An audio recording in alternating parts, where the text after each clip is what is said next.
Escuchas el 99.7 de frecuencia modulada. Uniradio va conmigo.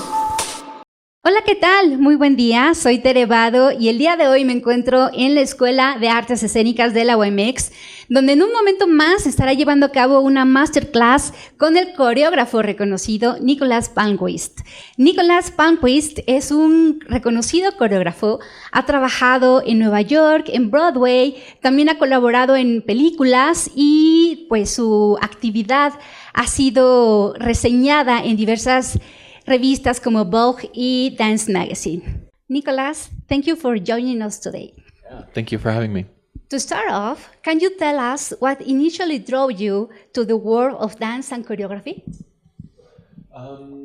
I have a lot of siblings. I have 4 brothers and a sister, and my sister danced when I was younger, and my brothers all played instruments. So my house was always very loud, very busy, and I think probably being one of so many, I was drawn to creativity and expression, and I think music and movement seemed just kind of natural for me.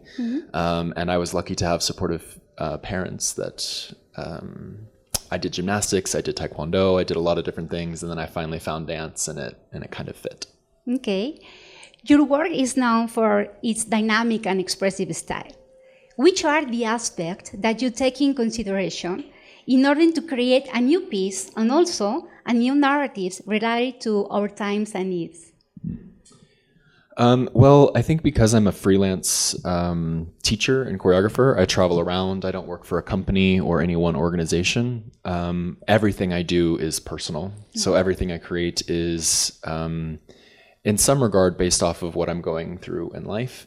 I travel around alone a lot, so I have a lot of time to kind of reflect. I'm in planes for 12 hours at a time, so oftentimes I don't even have to think about what I'm creating. It kind of just happens. It's a way of working through thoughts and feelings and experiences.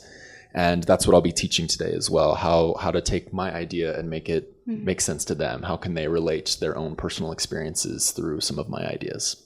Okay. You have done many collaborations on Broadway, and movies, and fashion. How can you describe your artistical approach to reach the expectations and needs each collaboration settles, and how does to contribute to your creativity vision? Well, each opportunity or experience kind of has its own guidelines, and so it's like a puzzle. In fashion, you can be kind of weird. You can kind of break the rules. It's a different kind of expression. It's through the clothing, and so in that regard, I really like that world because you can have a lot of personality. In some of my other endeavors, it's really always about the music. Whatever the music is trying to say is the same thing that I'm trying to express.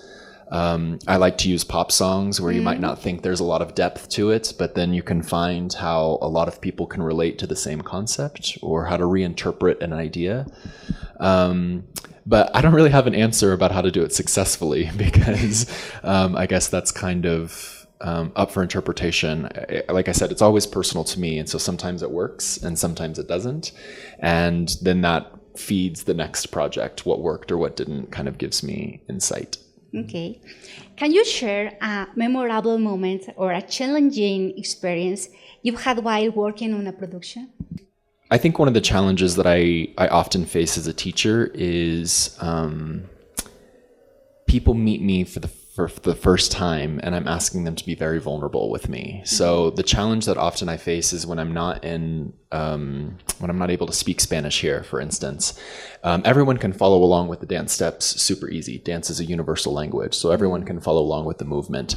But the challenge for me usually is how do I get into the heads of dancers and put them at ease when I can feel that they're starting to get anxious or when they're starting to feel frustrated. If I can't speak to them in their language, then that presents a challenge to make them feel a little bit better, make them feel more comfortable. So I kind of have to take more time in some of my foreign language classes to make sure that the dancers really do feel that they can ask questions, even if it's in Spanish, that we can take some extra time to translate, that I think young dancers are always so eager to please. They don't want to be disrespectful. They just want to do everything right. And so the challenge I usually face is to try to just put them at ease, to enjoy the class, and not just the last 5 minutes of class when you feel okay, but the whole class, the warm up, the challenge. I really want them to feel calm, feel patient with themselves. And in English, it's a little bit easier for me to relay that. And so often my challenge is just like, how do I find the right phrase in another country to make dancers feel comfortable, to be vulnerable, to open themselves? Okay. Nicholas, you will be conducting a masterclass at the Escuela de Artes Escénicas de la UAEMéx. What are you most excited about this experience with the students?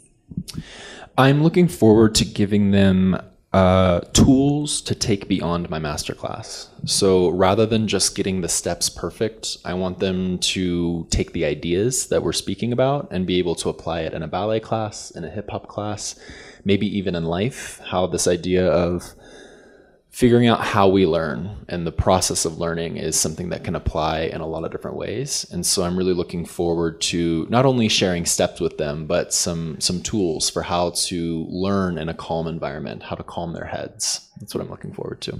Okay.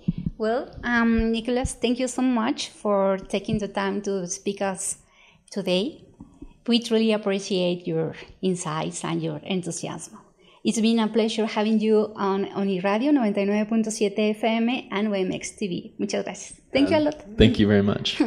Muchas gracias por habernos seguido en esta transmisión especial y en esta entrevista con Nicholas Palmquist. Nos despedimos, soy Tere Vado y deseo que tengan un extraordinario día. Hasta la próxima. Somos UAEMéx.